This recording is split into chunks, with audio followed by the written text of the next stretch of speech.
जय श्री राम, जय हनुमान बाबा की। और मैं आपका फिर से स्वागत करता हूँ इस संपूर्ण सृष्टि ज्ञान चैनल में। और हम लोग आज बात करने जा रहे हैं कि देवी माँ का नाम अपर्णा कैसे पड़ा। तो इसके बारे में आज इस वीडियो में हम आपको बताएंगे कि माँ का नाम अपर्णा कैसे पड़ा। तो चलिए शुरू करते हैं। पर शुरू करने से पहले जय श्री राम, जय हनुमान बाबा और अपर्णा माँ की जय। देखिए, बात बहुत बहुत बहुत पुरानी है।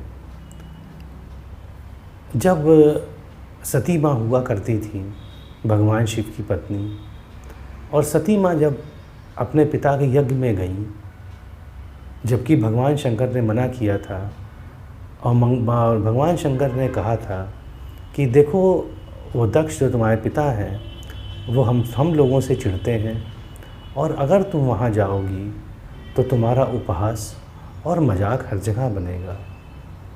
पर माँ मानी नहीं, क्योंकि माँ चाहती थी देखना कि उनके पिता ने कितना बड़ा यज्ञ का आयोजन किया है। और साथ ही माँ अपनी माँ और अपनी बहनों से मिलना चाहती थी। जब भगवान शिव ने देखा कि सती माँ कैसे भी नहीं मान रही हैं, तो उन्होंने कहा ठीक है, आप चली जाओ।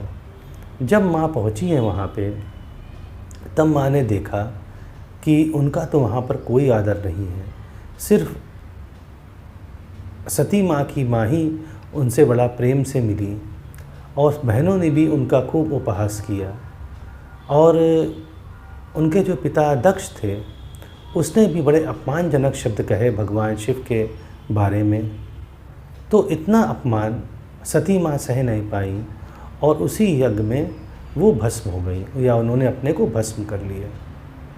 जब भगवान शिव को मालूम पड़ा कि सती माँ भस्म हो गई हैं, तो उन्होंने वीरभद्र को भेजा, जो उनकी जटाओं से उत्पन्न हुए, और उन्होंने जाके पूरा यज्ञ को विध्वंस कर दिया। समय बीतता गया। कुछ समय बाद सती माँ का जन्म हिमालय की पुत्री के रूप में हुआ, या कहें कि शैलराज हिमालय की पुत्री के रूप में होने के कारण उनका नाम शैलपुत्री पड़ा। जब वे बड़ी हो गई माँ, तो जब पार्वती माँ बड़ी हुई, तो भगवान नारद उनके पास पहुँचे, और भगवान नारद जानते थे कि ये सती माँ है। तो उन्होंने कहा पार्वती माँ से कि आप जो है, आप कठिन तपस्या करो और भगवान शिव को मनाओ और उनसे विवाह करो। पार्वती माँ ये बात मान गई, और उन्होंने बड़ा कठिन तप शुरू किया। 1000 वर्ष तक उन्होंने केवल फल फूल खाकर बिताए, और 100 वर्ष तक तो केवल ज़मीन पर रहकर शाक पर निर्वाह किया। शाक मतलब सब्जी पर निर्वाह किया। उसके बाद कुछ दिनों तक उन्होंने कठिन उपवास रखा, और खुले आकाश के नीचे वर्षा और धूप के घोर कष्ट सहे। 3000 वर्षों तक उन्हें टूटे हुए बिल्व पत्र खाए। देखिए, बिल्व पत्र मतलब बेल के पत्र, जो बेल की पत्ती होती है उसे बिल्व पत्र कहा जाता है। तो माँ ने 3000 वर्ष तक बेल की पत्ती जो गिरी हुई थी वो खाई, और भगवान शंकर की आराधना करती रहीं। इसके बाद उन्होंने वो सूखे बिल्व पत्र भी खाना छोड़ दिया।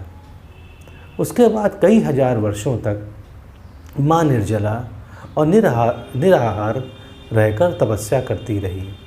मतलब माँ ने ना जल पिया, ना कुछ खाया, और कई हजार वर्षों तक तपस्या करती रही। अब चूँकि माँ ने पत्तों को खाना छोड़ दिया था, इसीलिए माँ का नाम अपर्णा पड़ा। तो देखिए, जो पर्ण है वो पत्ता होता है। मतलब नहीं खाना, तो अपर्णा मतलब कि चूँकि पार्वती माँ ने जो पत्तों को भी खाना छोड़ दिया था, इसलिए माँ का नाम अपर्णा पड़ा।